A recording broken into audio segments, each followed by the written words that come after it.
श्री स्वामी समर्थ. नमस्कार मंडळी, मी गृहिणी व्लॉगमध्ये मी प्रिया तुम्हा सगळ्यांचं नेहमीप्रमाणेच अगदी मनापासून स्वागत करते. आजचा दिवस तुम्हाला खूप छान शुभ जावो आणि तुमच्या मनातल्या ज्या काही चांगल्या इच्छा असतील त्या स्वामी महाराज लवकरच पूर्ण करोत हीच स्वामी महाराजांचरणी प्रार्थना करून आपण आपल्या आजच्या छानशा व्हिडिओला सुरुवात करूयात.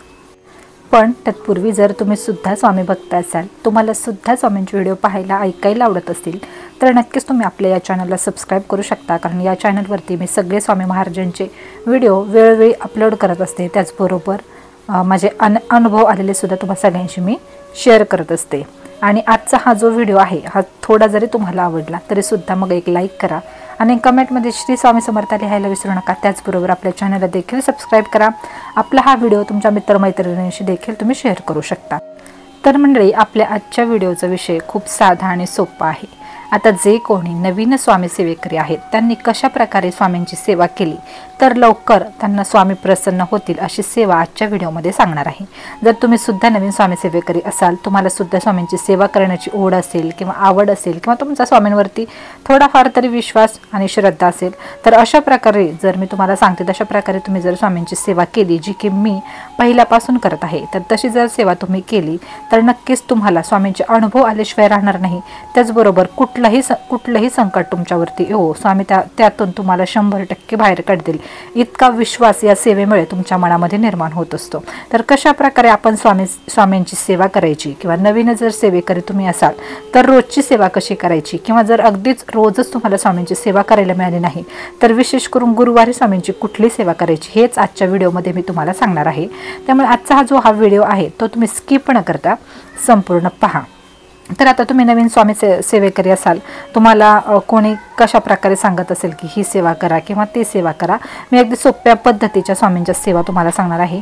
तर सर्वात अगोदर आपण पाहून घेऊयात की तुम्हाला रोजच्या नित्य सेवेमध्ये स्वामींच्या कुठल्या सेवा करायच्या आहेत. जर तुम्ही मी तर सांगेल की जर तुम्ही खरंच नवीन स्वामी सेवेकरी असाल आणि तुम्ही खूप अडचणीत असाल, संकटात असाल, तुम्हाला स्वामींच्या आधाराची, स्वामींच्या भक्तीची, सेवेची गरज असेल, स्वामींच्या अनुभव येण्याची तुम्हाला जर गरज असेल तर तुम्ही नित्य सेवेला आवर्जून सुरुवात करा. सुरुवातीला नित्य सेवेला सुरुवात करताना आपल्याला कुठल्या सेवा करायच्या आहेत तर सुरुवातीला आपण सकाळी जेव्हा लवकर उठू, तुम्हाला जसा वेळ मिळेल तसा तुम्ही सकाळी सुद्धा नित्यसेवा करू शकता. जसा वेळ तुम्हाला संध्याकाळी मिळेल तसा सुद्धा तुम्ही नित्यसेवा करू शकता. असं काही नाही की तुम्हाला फक्त सकाळीच करायची आहे किंवा सकाळीच करावी लागेल. तुम्ही संध्याकाळी सुद्धा जर तुम्हाला वेळ मिळाला तरी सुद्धा तुम्ही नित्यसेवा तुमची करू शकता. आता सकाळी नित्यसेवेमध्ये कुठल्या गोष्टी करायच्या आहेत तर सर्वप्रथम सकाळी तुमचं सगळं आवरल्यानंतर करू शकता. जर तुम्ही ऑफिसला वगैरे जाणार असाल तर लवकर उठून सुद्धा करू शकता, काहीच हरकत नाही.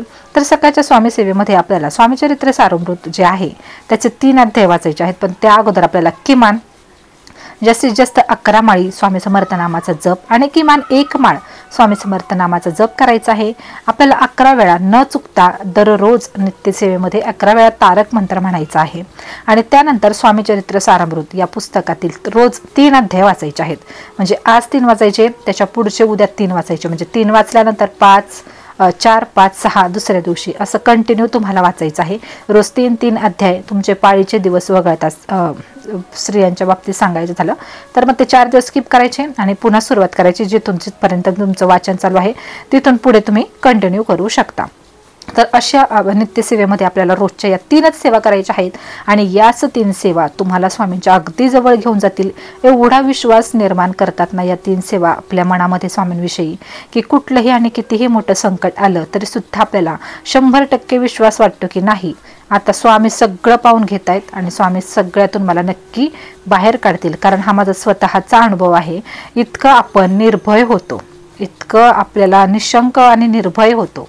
तारक मंत्रामध्ये सांगितल्याप्रमाणे निशंक आणि निर्भय होतो आपण की आपल्याला कुठल्याही संकटाची भीती सुद्धा वाटत नाही. आता स्वामी आपल्या सोबतच आहेत अशी भावना आपल्या मनात प्रत्येक वेळीही येत असते. त्यामुळे या नित्यसेवेला तुम्ही दररोज सुरुवात करा आणि तुमच्या आयुष्यामध्ये तुम्हाला चांगले स्वामींचे अनुभव आल्याशिवाय राहणार नाही. कितीही वाईट वेळ येऊ द्या, कितीही वाईट संकट येऊ द्या, स्वामींच्या सेवेला कधीही सोडू नका. तुम्हाला लगेचच लक्षात येईल की स्वामी जे आहेत ते आपल्याला तारतातच. कितीही मोठं संकट येऊ द्या, स्वामींचं नाम किंवा स्वामींचं नाव श्री स्वामी समर्थ फक्त आपल्या मुखामध्ये असेल तर कुठल्याही संकट त्यासमोर टिकत सुद्धा नाही. कुठल्याही संकटाला स्वामींच्या सेवेमध्ये थारा हा नसतोच. त्यामुळे नवीन सेवेकरी असाल तर फक्त एवढ्या आपल्याला फक्त तीन सेवा ज्या की 10 ते 15 मिनिटांमध्ये होतात आवर्जून आपल्याला या करायच्या आहेत रोजच्या नित्यसेवेमध्ये। जर तुम्हाला वेळ असेलच तर संध्याकाळी तुम्ही छान नैवेद्य दाखवू शकता। घरातली भाजी भाकरी चपाती काय जे असेल ते बनवतात ते तुम्ही नैवेद्य दाखवू शकता रोजच्या रोज स्वामींना। आता आमच्या घरामध्ये रोज सकाळी संध्याकाळी जे आम्ही नाश्त्याला बनवतो त्याचा नैवेद्य स्वामींना असतो, जे आम्ही जेवणासाठी बनवतो संध्याकाळी तो सुद्धा नैवेद्य स्वामींसमोर आम्ही रोजच्या रोज ठेवत असतो। मग आधी ते चहा चपाती असो, अगदी जो पदार्थ आम्ही घरामध्ये बनवतो त्याचा नैवेद्य आमच्याकडून स्वामींना असतो।